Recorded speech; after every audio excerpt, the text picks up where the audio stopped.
Happy Monday, everyone. It's Hazel here from South Africa. Hope you had a great weekend. I know I did. Nice and relaxing. And here we are in our final week of the collaboration.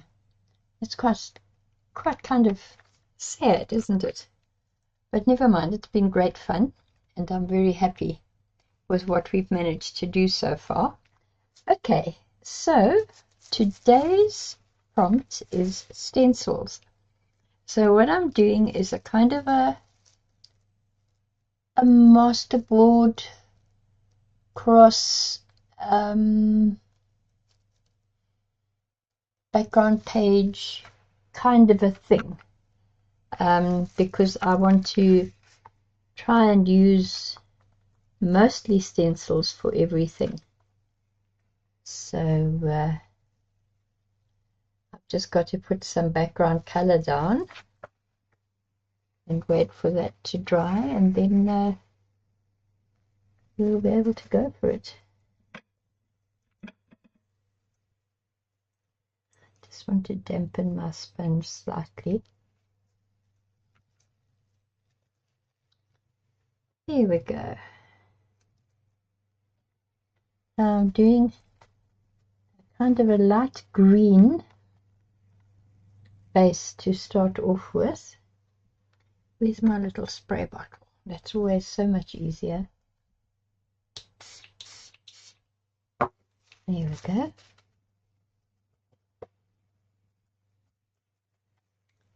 Let me just check. Yeah, I think that's good enough. I'll just try and keep the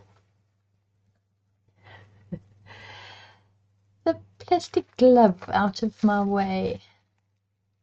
Right, let's do this as quickly, as neatly as possible. I don't want it to be terribly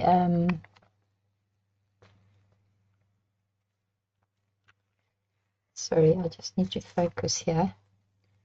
I don't want to get green on top of the red next door, if it's at all humanly possible. Here we go. Yeah, this is going to be a background, which I will then paint over. Now is when you can see, this is always quite fun to see. You can see where the gesso didn't cover properly. So you've got uneven blotches on the background, but we don't need a perfect background. You know, everything is so much nicer when it's textured and made interesting. I think possibly just a little bit more color.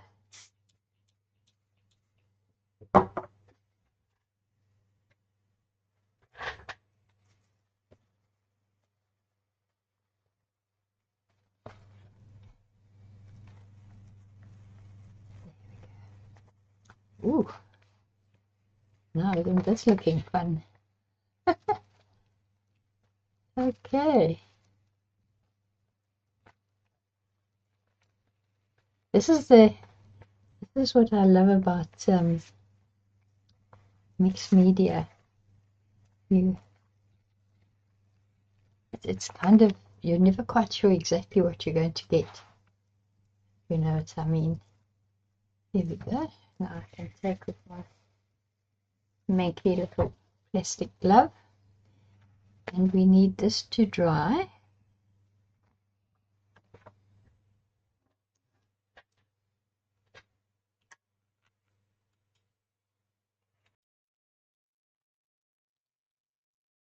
Now I have a darker green that I'm going to apply. We don't need to clean the palette because that can happen later. There we go. That's that out of the way. do a little bit of a spray there.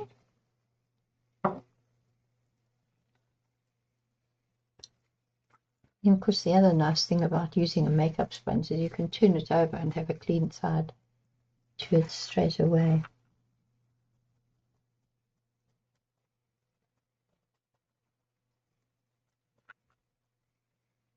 There we go. How's our sap green looking? Beautiful. Beautiful.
Right.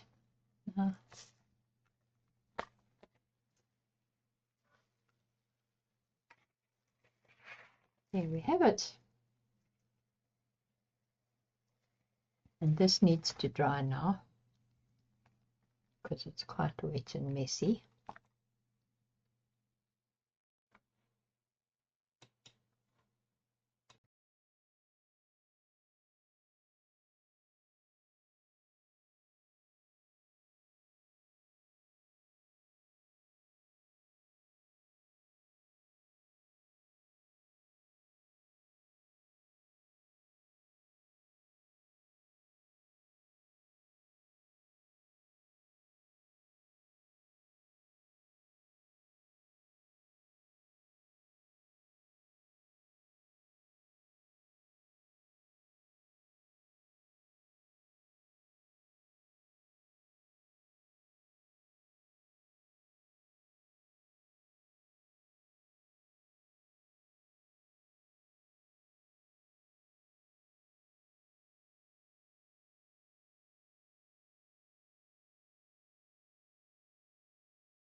kind of scraping off, scraping back on. Learning curve, folks, learning curve.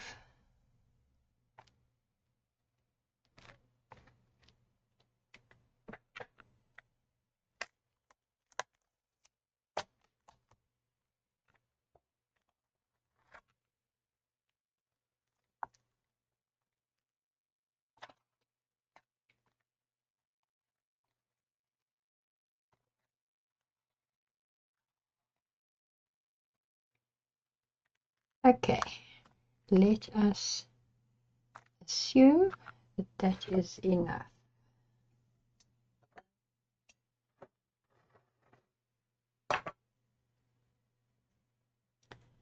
Fingers crossed, folks.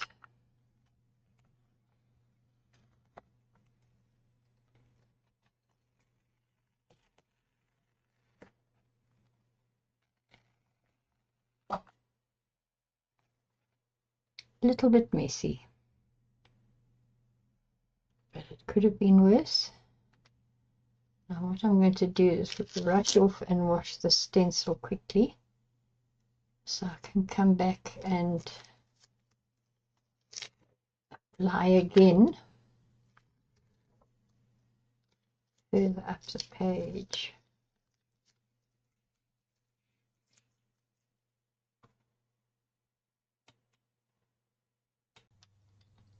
Okay, now you can see that I've gone quite far again, but there was a fair amount of tidying up to do, and this would have been painfully slow and rather boring. But basically I can tell you what I did. This here is the bottom of the page, and this is the area where I used the texture paste on this little section of the stencil here. On this side I've just used gesso, and there's a reason for that. If I wanted to put a sentiment or a heading or something like this at the top of this page, and all of this had been done with the texture paste, I wouldn't have had an even surface to work on. And my thoughts on looking at this is it would actually make a lovely cover for a diary or a journal. So I'm kind of completing it with that in mind, so that this is not just a vague masterboard sitting in the collaboration journal. It's actually something that can be copied and used for something rather attractive. And oops, all my pens are rolling off the board. I'm just going to move it slightly. Oh, before I go any further, just to recap, this is the stencil that I did onto the pale green background, and I used the dark green to put the stencil markings in. Then I came back and I used a section of this one to create these areas, the texture paste on this side and the gesso on that side. Now I'm coming in with my acrylic marking pens, and I'm coloring in with those because it's neater and tidier. And I have to confess, I'm not feeling 100% today. I've picked up some little bug or other, and I've got a heavy cold. So please excuse any sniffing, snorting, coughing or spluttering that may just happen. But yes, so I am, there's a lovely English word for this feeling. It's an old-fashioned word that's not very popular anymore. I can't understand why, because I think it's absolutely fabulous. one can say that one is feeling somewhat discombobulated, which means you're in a bit of a flap and a tizzy and you're not too sure what's going on. And that kind of sums it up. Not quite as bad as it could be, but you know, there we go. Okay, so I've done one little flower just to check and see how it looks. You know, as you know, oranges and greens are my favorite colors. So just leave me alone to go to town on this one. This is quite a nice green where I've colored in the leaves. This is one of the acrylic marker ones. This is one from a set from Temu. There were 24 pens in the set, but there's something, it's weird. In all the sets of markers that I've looked at in the stationery shops and everything else, you get one or two sort of vaguely green things, and that's about it. So what I do is I now use my acrylic paints to put in greens when I need them. So this dark green here and the light green background, the original background of the page, these are acrylic paints. But this green and now the colors that I'm putting in here are going to all be the acrylic markers. So here we go. I'm going to go off camera again because this is also a bit of a slow process and there will be several stops, I imagine, to blow my nose. So pardon me.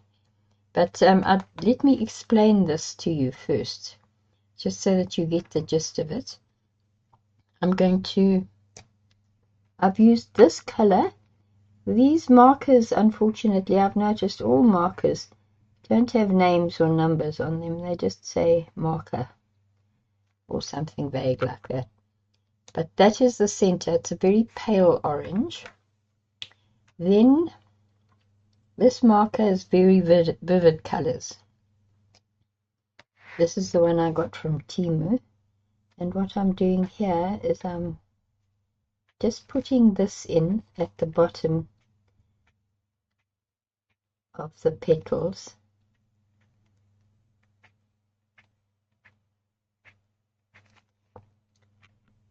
It just makes for a nice little bit of shading without being too obvious.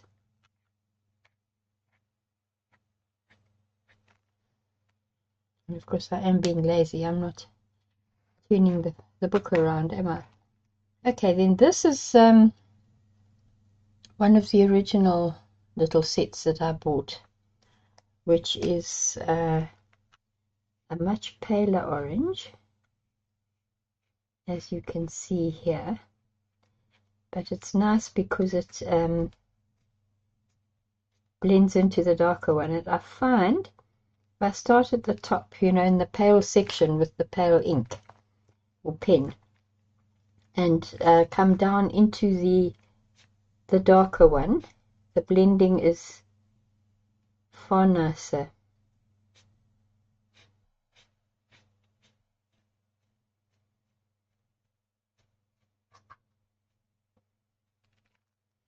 You see that?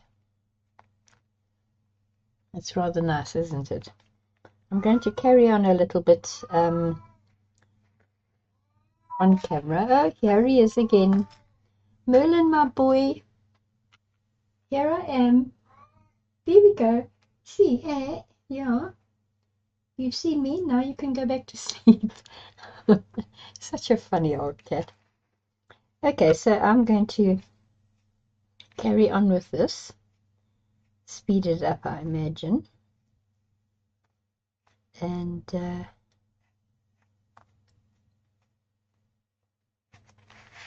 but you can see how very nicely it all kind of blends in. And what I do now is I've got the layer of the dark in the center, then the paler one on the outside, just slightly overlapping. Now what I'm going to do is come back and just go down over the darker version, just so that it blends in better.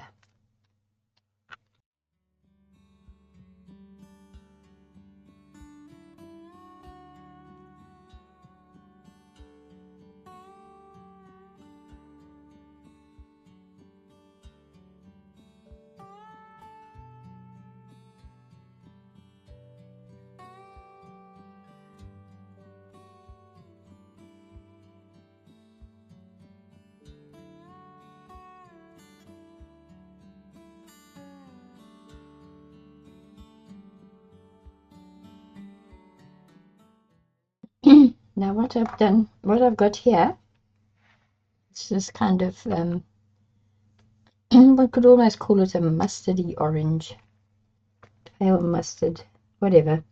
Anyway, I'm just doing little tiny brown dots all the way around the center of the flower, and I'm doing 2 rows, and then going in between the 2 rows just to make it a little bit darker, like that. You see, that looks rather nice. I can actually do, let me just do it on one side. There we go. Look at that, you see. So it's coming along really nicely. And now I want to show you, I'm kind of wondering about the berries, but I'm thinking that if I do this brown, which is the same as the little stem here,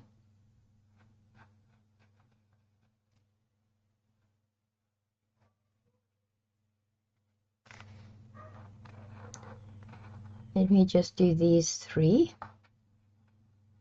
so we can see how they look.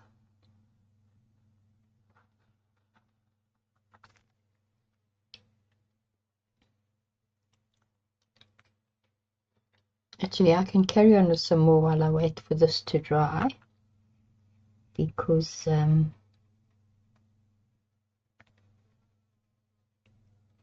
going to put a much paler color on top, you know, and that always, if the undercoat that's darker isn't dry yet, we could have a problem with the tip of the marker from now on.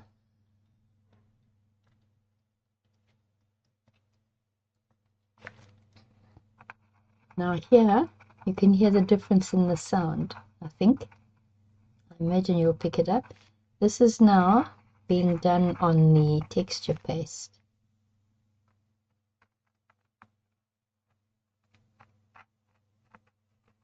You can see that I did an awful lot of tidying up on the texture paste off camera.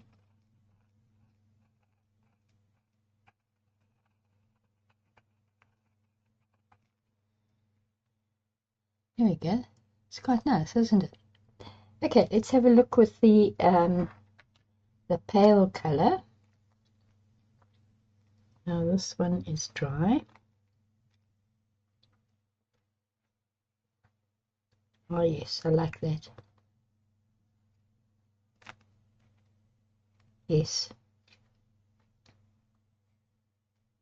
That is perfect.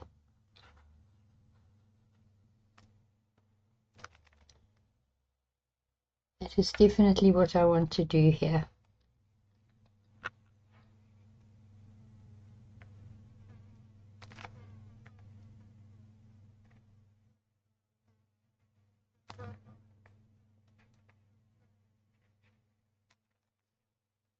See, it's going to be rather lovely, isn't it? Okay, and here we are on the texture paste. Also doing just fine.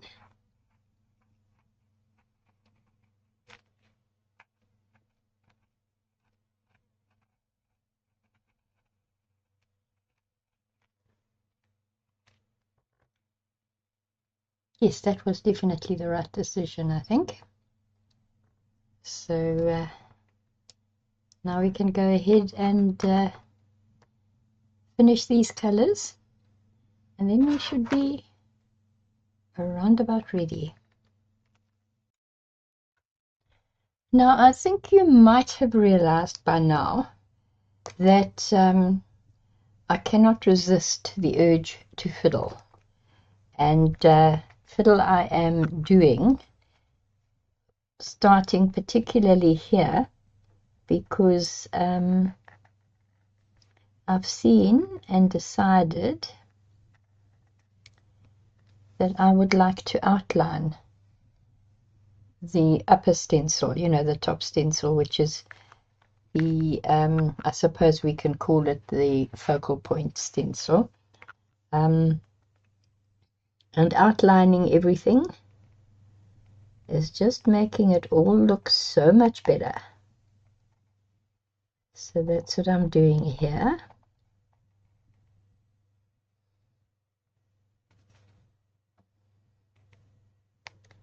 Rather painstakingly slow, but you know, for me, I don't have very serious time constraints, fortunately. So if I want to spend a couple of hours outlining intricate designs, then I usually can.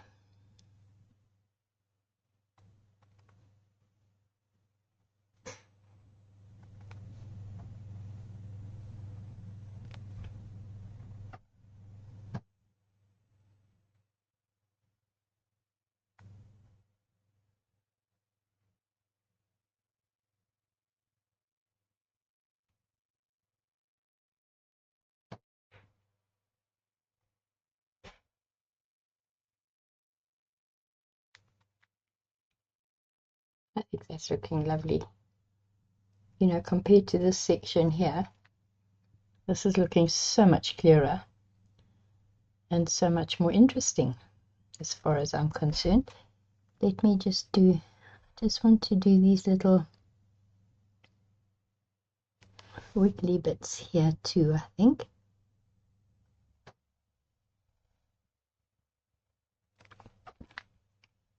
How nice does that look? I think that looks lovely. Here we are on the last stretch. I've just got this one little group here to outline now. I must confess, outlining the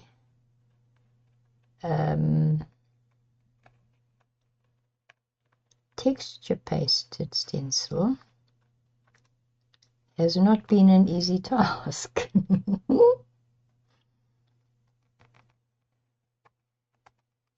Because when tidying it up, I left it just a little bit late to go in and kind of scrape away stuff that had blobbed and so on.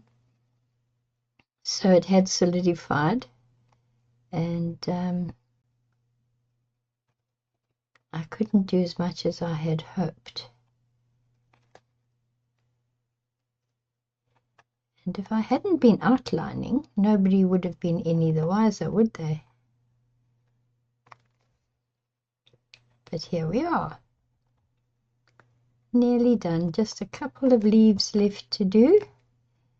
I think that was the last one. Yes, indeed. I think it was. So all I have to do now, let's have a look and see, am I in the right area? Yes. Is put my little initial oblique chop here. You know why I had this design initially? Hey, my surname, my maiden name was Hills. So my initials were HMS, Hazel Mary, at least HMH, Hazel Mary Hills. So of course I did the big M in the center and put an H on each side like this one. And then when I got married, I putting the S there somehow just didn't do it for me, so hence the S is inside the M now. So there we go. And now we have prompt number 10. Where is this going to show up the clearest? I think up here. I'm only able to use the fine side of this pen now. The other part is dried up. So that's why I'm scribbling over and over on it. Prompt.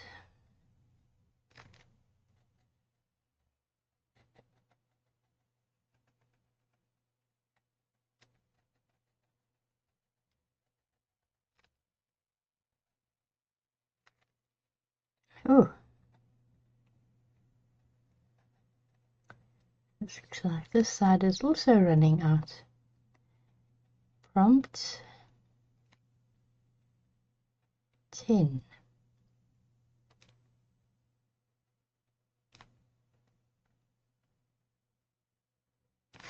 There we go.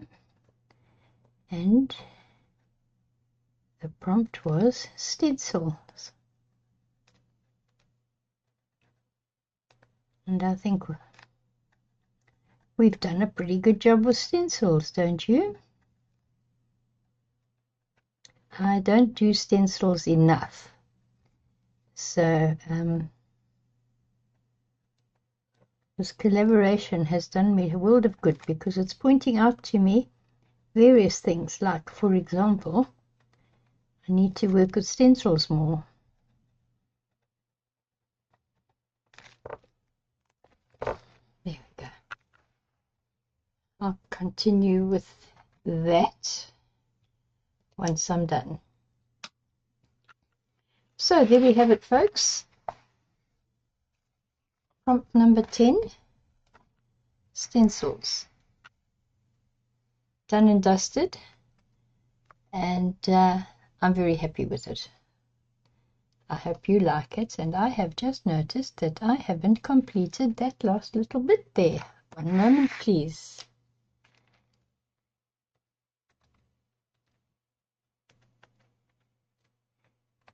Just had to do a little bit of black outlining around the center of that flower. Done. Finished. We're over. Right, so if you enjoyed this, guys, please don't forget to hit the like button. If you haven't subscribed already, I would love you to subscribe. Subscribers are always more than welcome. And of course, my comments. You know me and my comments. I'm always hunting down comments, because that is what helps us to know if we're moving in the right direction. Okay, so until Wednesday. Oh my goodness, it's the second last one. Oh. Anyway, until Wednesday, stay warm in the cold climates, stay cool in the hot climates, stay safe wherever you are, and we'll chat again soon. Bye, guys.